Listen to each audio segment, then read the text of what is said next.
Hello YouTube, Anasa here, and I wanted to come here today to reconnect with you guys because it has been a minute since the last time I was here on YouTube, posting videos and sharing with you guys my journey, my story.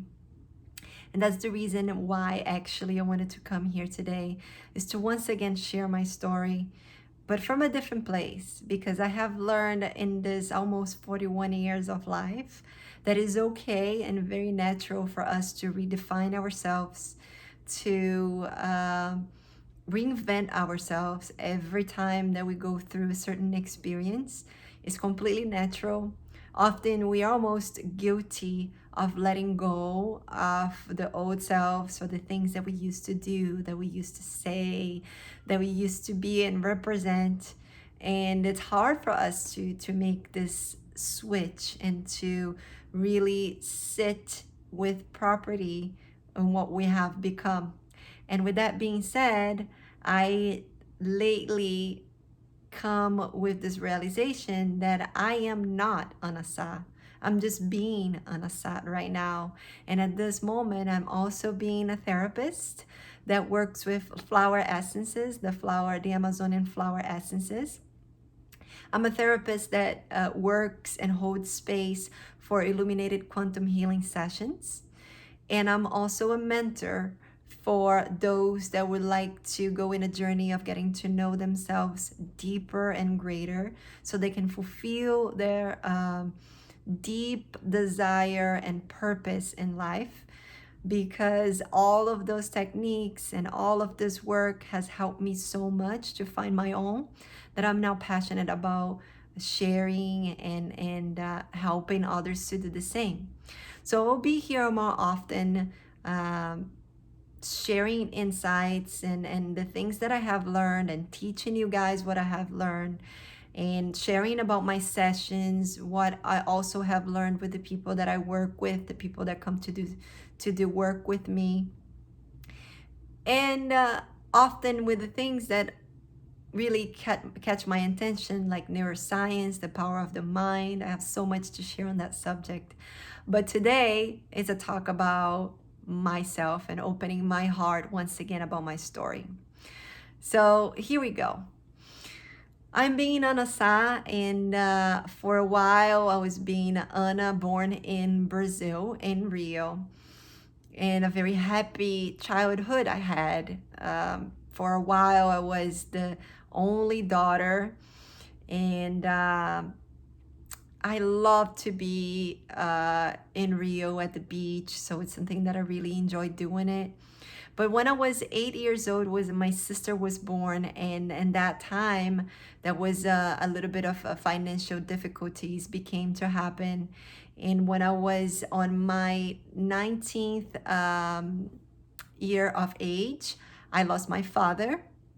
And at that point, it was me, 19, almost becoming 20 years old, my sister, that at the time was 11, and my mother, three of us homeless at that point, because we live in an apartment that in which my father was the owner of it, but just until he was alive, he had an agreement with his ex-wife that that's what it would be done.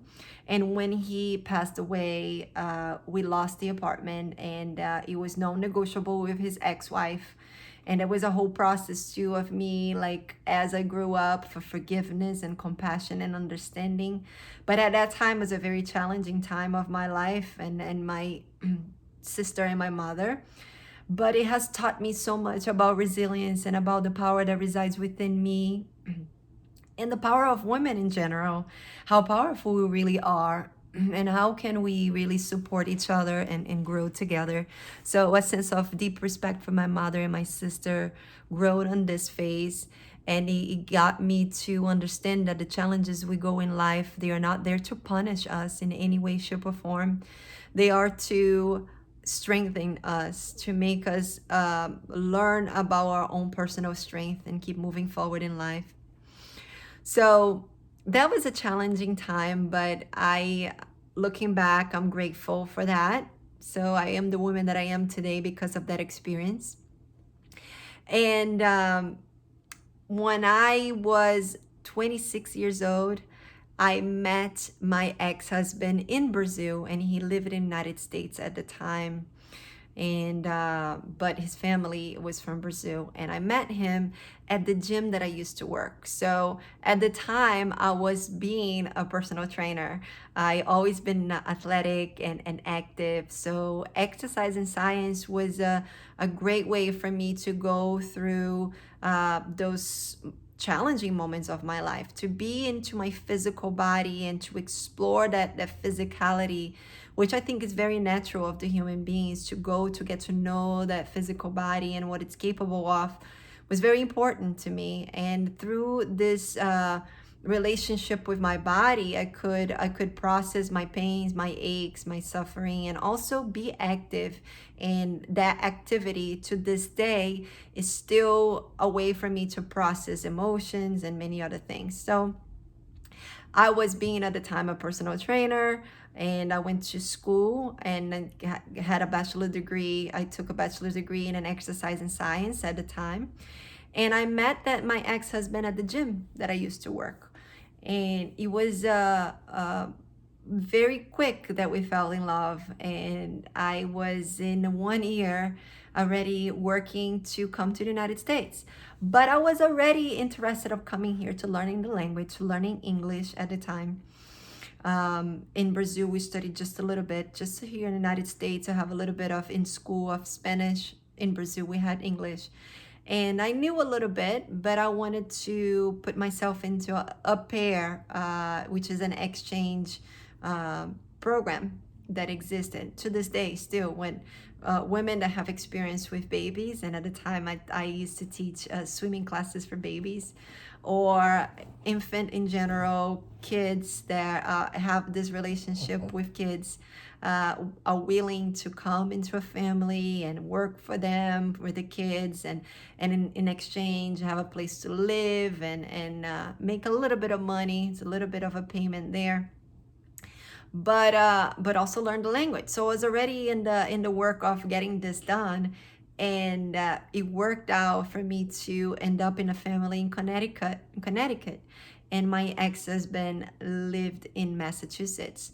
So it was very close. We were able to see each other, and in no time at all, I was with him, and we got married. So I was here in 2006 in April. In December, we got married, and we had incredible 9 years together.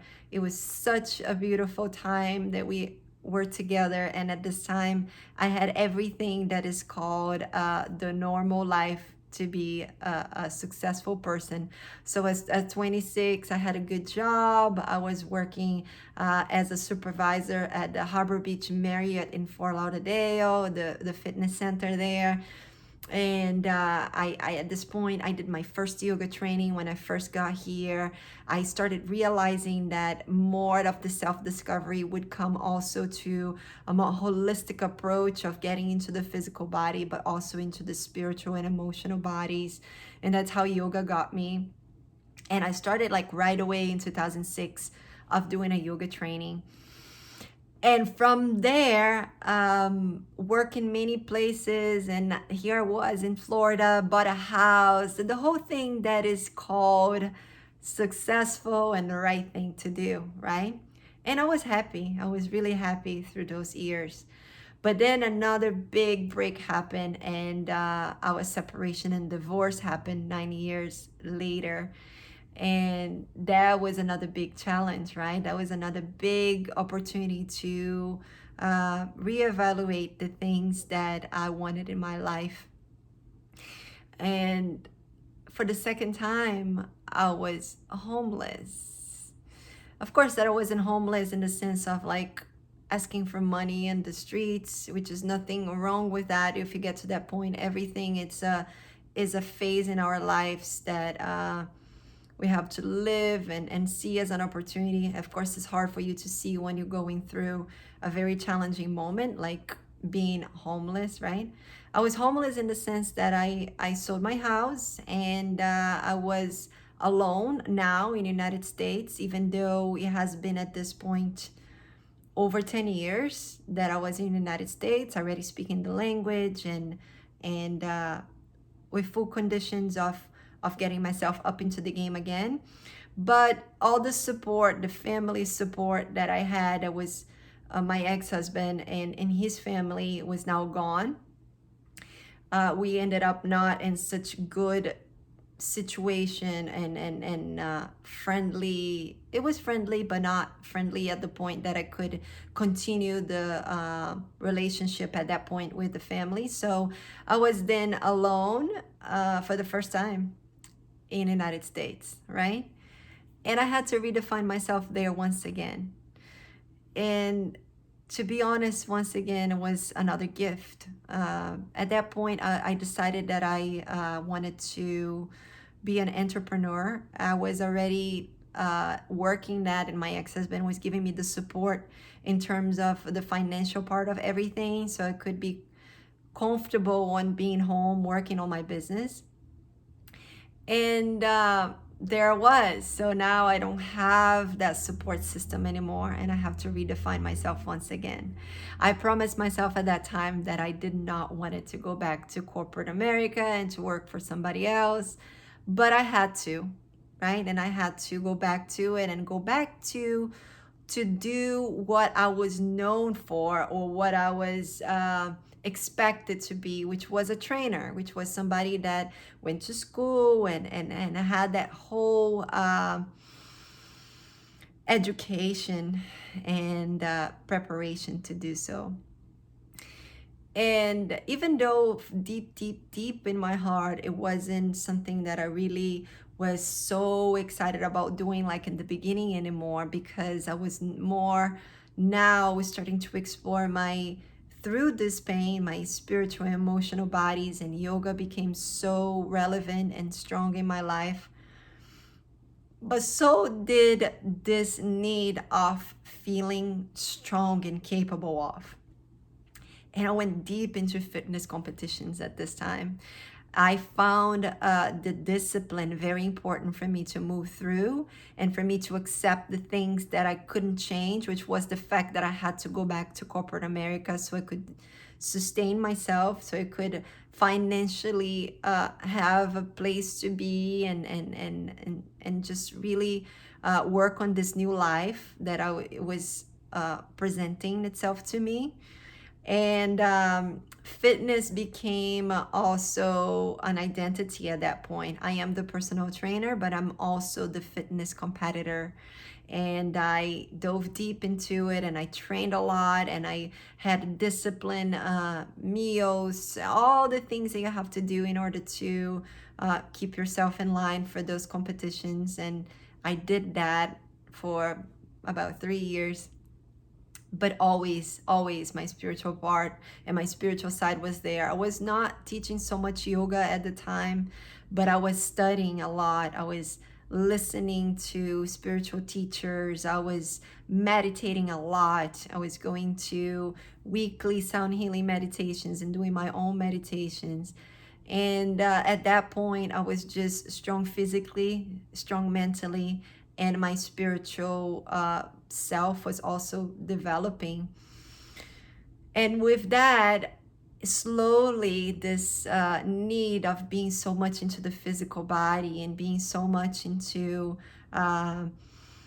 the discipline regimen of doing things because I need to find that internal strength first in the body and then in the mind, started to kind of like being a little bit softer, to the point that it tapped into my feminine energies.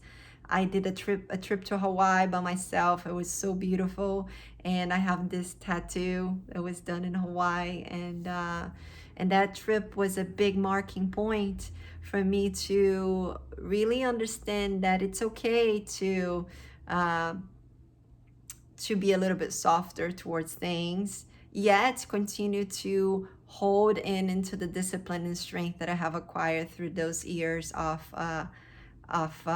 redefining myself, right? And that, when it comes illuminated quantum healing hypnosis therapy, the flower essence therapy, and all the holistic training that I started at that point, alongside with many other yoga teacher trainings that I did. And I started to teach more yoga.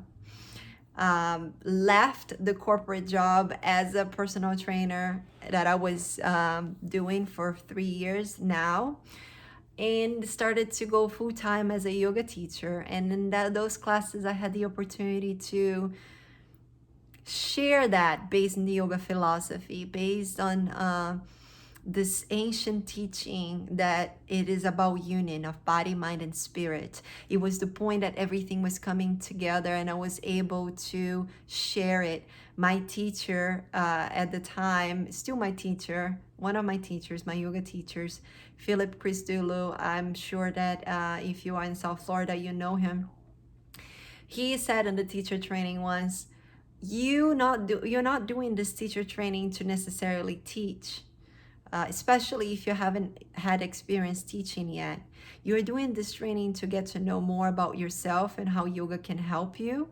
But at some point, you're going to have so much that you have learned that you're going to feel like you're going to explode if you don't share.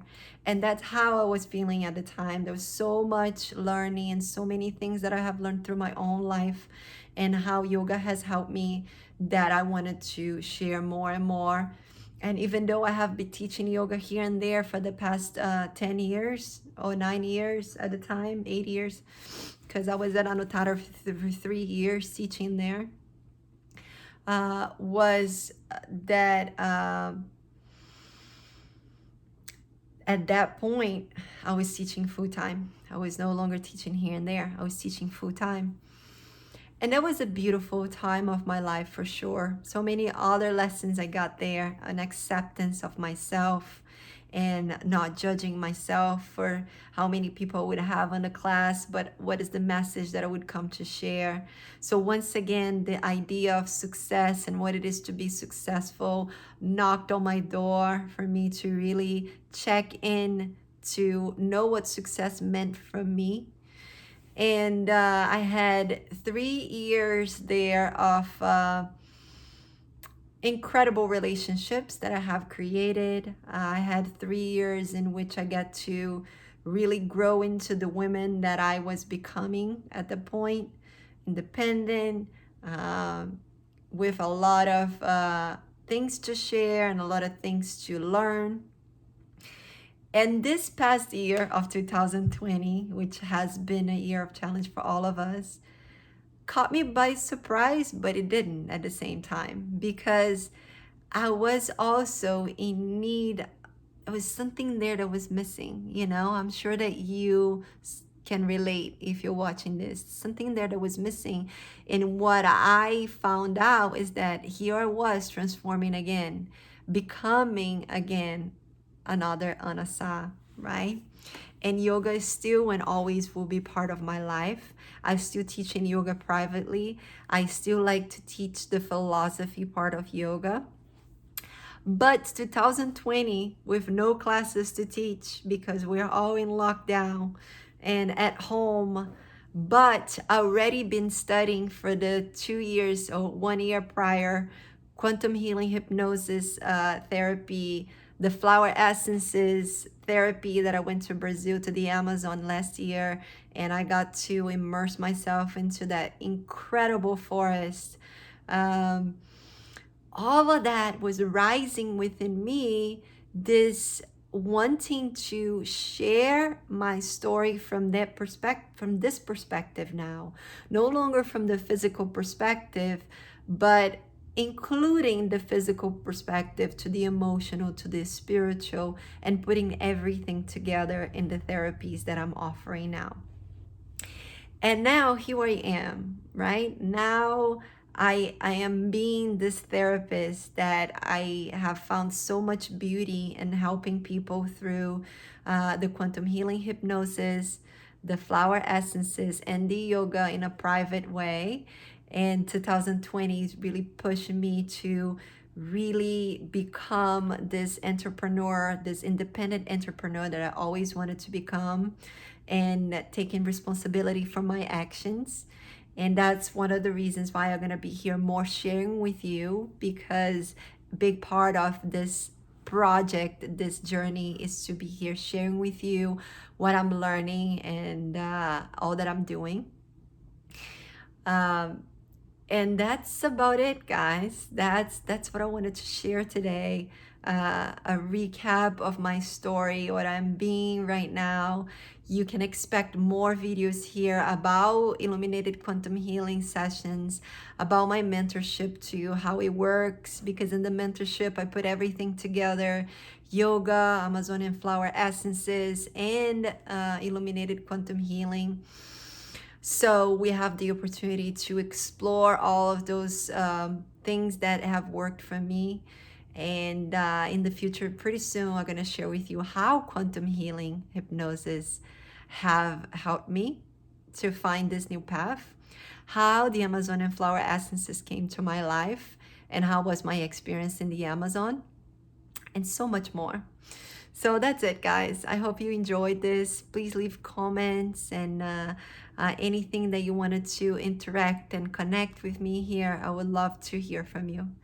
Have a beautiful day. Bye.